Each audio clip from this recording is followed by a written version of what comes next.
Le docteur Joseph Mengele est le symbole même de l'Holocauste nazi. Il est l'incarnation du mal. Lorsqu'il a pris la fuite, il ne se savait pas recherché. Mais il en savait assez pour comprendre qu'Auschwitz avait été le plus grand de tous les camps d'extermination. Il a pris une fuite qui était efficace. Il représente le Caïn, le criminel qui fuit au bout du monde et qu'on ne rattrape pas.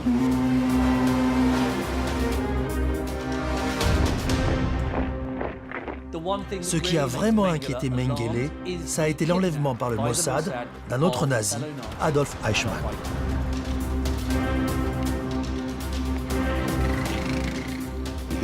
Il aurait dû être arrêté, il aurait dû être jugé, mais les choses ne se sont pas passées comme ça. La justice allemande, pendant quelques décennies, a été très indulgente.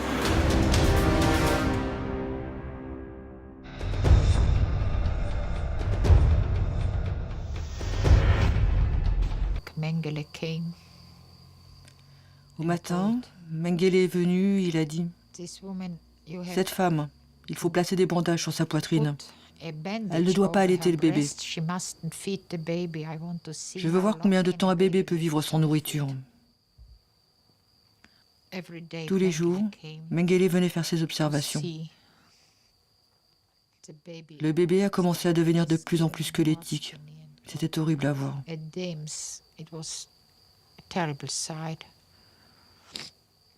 Le 8e jour, quand Mengele est venu, il a dit « Demain à 8 heures, soyez prête avec votre bébé. Je viendrai vous chercher. » Tomorrow morning at 8 o'clock, you will be ready with your child. I'm coming to fetch you.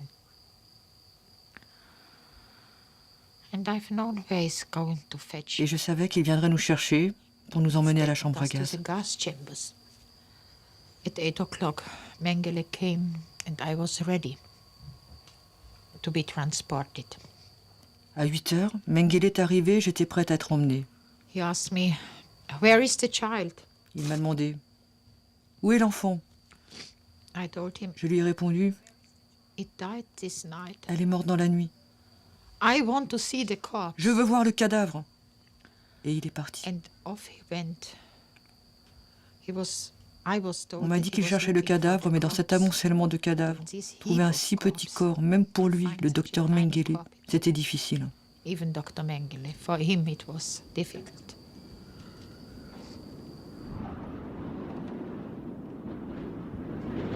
Helmut Gregor est logé par ses complices dans un appartement en attendant qu'il obtienne son billet de bateau et le visa pour l'Argentine. Il a de l'argent que lui a remis sa famille. Il est seul pour ce départ vers une nouvelle vie. Sa femme Irène refuse de le suivre et de le rejoindre même s'il réussit son évasion. Malgré tout, il rencontre des difficultés avec un fonctionnaire du port. Et Mengele fait ce qu'il pense être la chose à faire avec les fonctionnaires. Il lui offre de l'argent pour le soudoyer et obtenir les tampons dont il a besoin. Cela ne fonctionne pas. Le fonctionnaire le prend mal et Mengele est jeté en prison.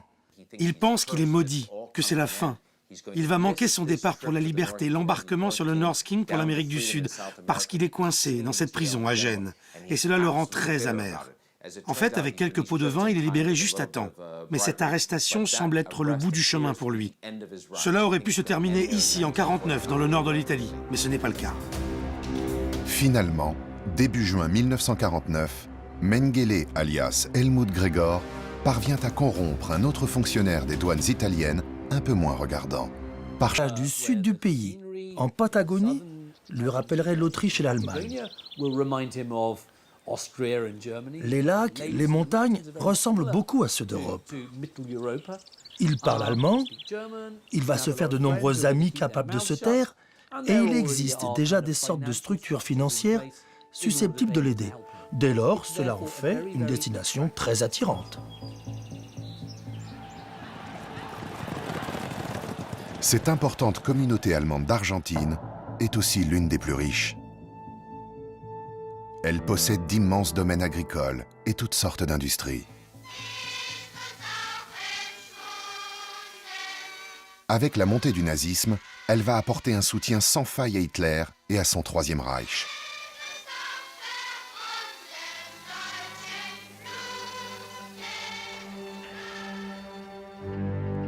Les Allemands d'Argentine vont lever des fonds et envoyer des milliers d'hommes au combat en Europe. Le régime argentin, avec Juan Perón à sa tête, est également fascisant.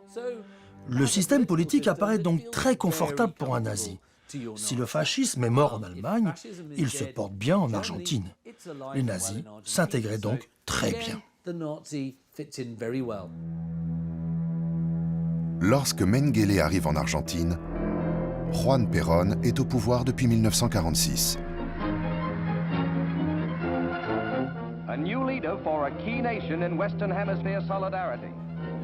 Après-guerre, il continue de bénéficier des immenses avoirs financiers nazis rapatriés clandestinement en Argentine. Ultranationaliste et populiste, il accepte de protéger les intérêts de la communauté allemande, encore très largement pro-nazi après-guerre. Il fait de son pays un sanctuaire pour les anciens criminels de guerre nazis et pro-nazis. L'Église catholique argentine était à l'autre bout du réseau mis en place par le Vatican. Et certains des pires criminels, comme Draganovic ou d'autres à Rome, envoyaient des croix de recherchés, tels que Pavelic, en Argentine, parce qu'on considérait que c'était là-bas l'endroit le plus sûr.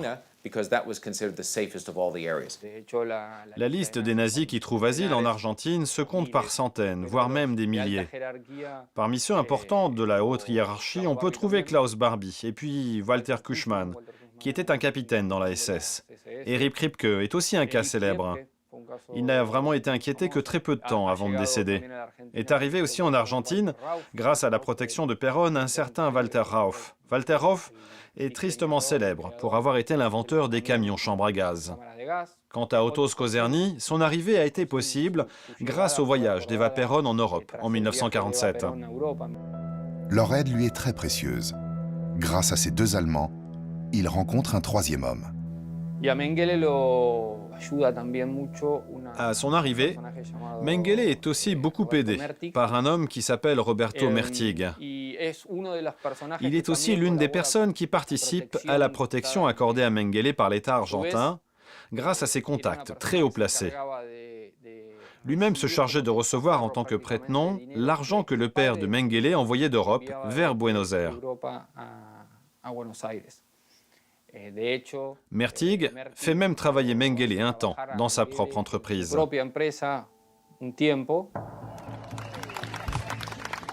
Toutes ces personnes font partie de l'entourage de Perón. Le président s'affiche parfois avec d'anciens dignitaires nazis, comme sur cette photo inédite, où il est aux côtés d'Otto Skorzeny, un officier allemand et commando SS particulièrement connu pour ses missions audacieuses, souvent sur ordre direct d'Adolf Hitler. Perón, dans ses propres mémoires, confesse ouvertement ses rencontres avec Mengele dans la villa présidentielle de Olivos. Dans les années 50, à Buenos Aires, il y avait beaucoup d'Allemands. Mais il faut bien se souvenir qu'il y avait également, et qu'il y a toujours, une très nombreuse population juive. Près de 200 000 juifs vivaient à Buenos Aires. Ces nazis devaient donc vivre à côté d'une importante population juive. Hans Globke, proche des nazis, et alors membre du gouvernement du chancelier allemand Konrad Adenauer. C'est une information rapportée par la petite amie du fils d'Eichmann à Buenos Aires qui met le feu aux poudres. Il y avait un germano-argentin assez pauvre, appelé Lothar Hermann, dont la fille sortait avec un jeune homme vivant dans la banlieue de Buenos Aires. Et ce jeune homme n'arrêtait pas de se vanter de l'identité de son père. Et quand c'est venu aux oreilles de Lothar Hermann, cela lui a fait penser à un nazi recherché. Il a envoyé une lettre anonyme aux procureurs allemands. Cette lettre a atterri sur le bureau d'un certain Fritz Bauer. Coup de chance, l'information atterrit en Allemagne sur le bureau de Fritz Bauer, le premier procureur juif allemand. Peu confiant dans la justice de son pays, il transmet l'information aux autorités israéliennes, notamment au chef du Mossad, Isser Harel. Au moment où les Israéliens mettent en place une équipe pour kidnapper Adolf Eichmann en 1959, ils avaient en leur possession des informations qu'ils considéraient décisives, prouvant que Mengele s'était trouvé en Argentine, à Buenos Aires. À ce moment-là, Harel décide de kidnapper à la fois Eichmann, qui est maître d'œuvre de la solution finale, et puis Mengele. L'opération pour capturer Eichmann est alors déclenchée par Israël, qui souhaite à cette occasion un procès, le Nuremberg du peuple juif.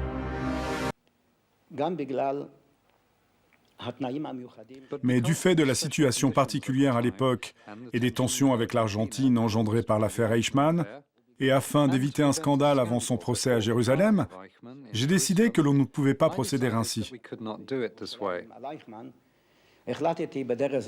J'ai commencé à explorer d'autres options pour le capturer, des moyens plus élaborés pour infiltrer le cercle proche de Mengele et finalement l'atteindre de l'intérieur.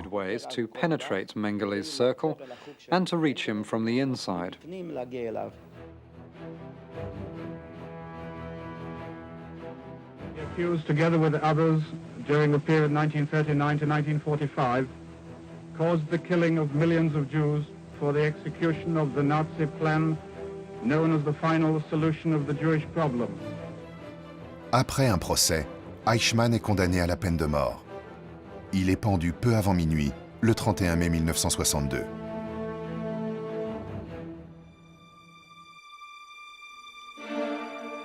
Alors qu'elle avait fourni à Mengele les documents officiels sous son vrai nom, qui lui avaient permis de régulariser sa situation en Argentine, l'Allemagne de l'Ouest finit par offrir une récompense pour sa capture.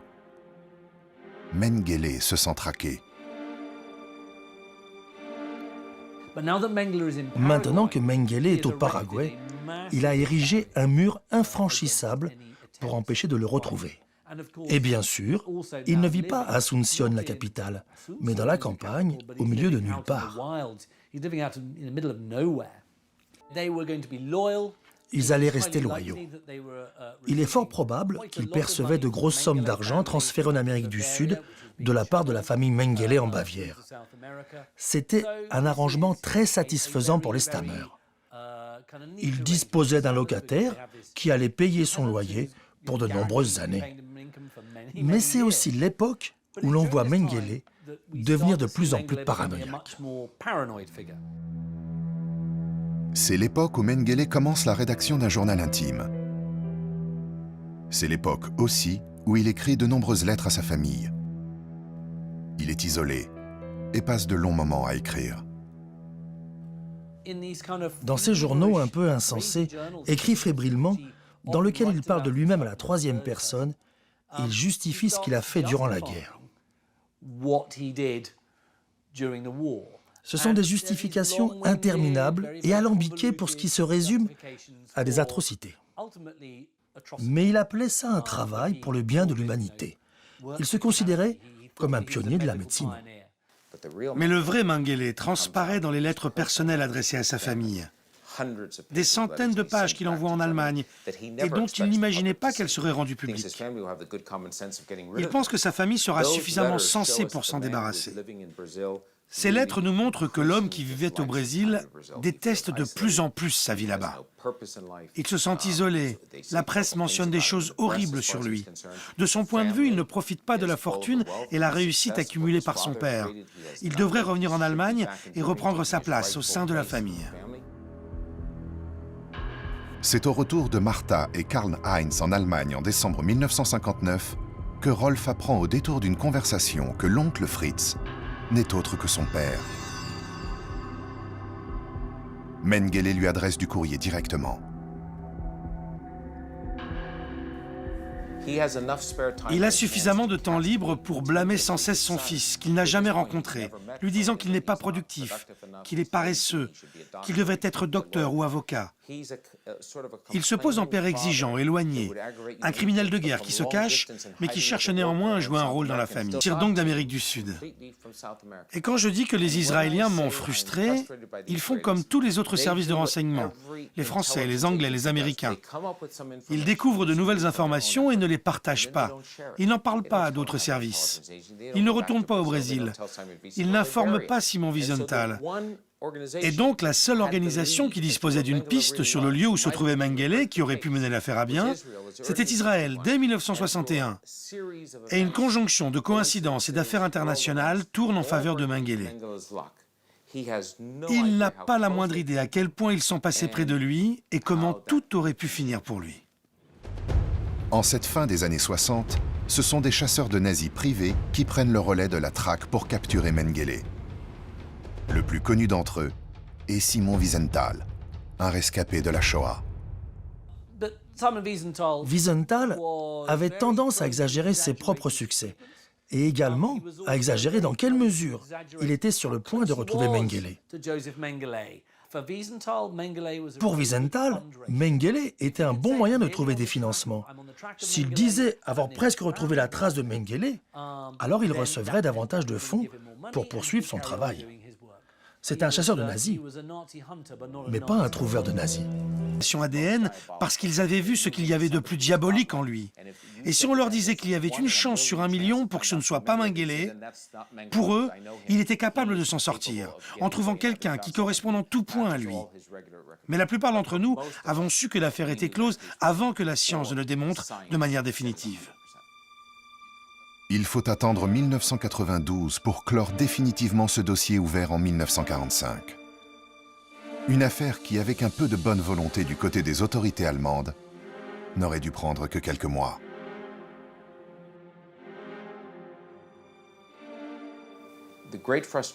Le plus frustrant dans l'affaire Mengele, c'est qu'il s'en est sorti. Sa vie a été misérable pendant de nombreuses années, mais pas suffisamment. La seule vraie justice aurait été de le faire comparaître devant un tribunal. Même son exécution n'aurait pas pu venger la terreur qu'il a fait régner à Auschwitz. Mais un procès aurait été important. Cela n'a pas eu lieu. Sa mort a été trop douce, en nageant dans l'océan, frappé par une attaque cardiaque. Il s'éteint à l'âge de 69 ans. La mort paisible de Mengele est une source de frustration.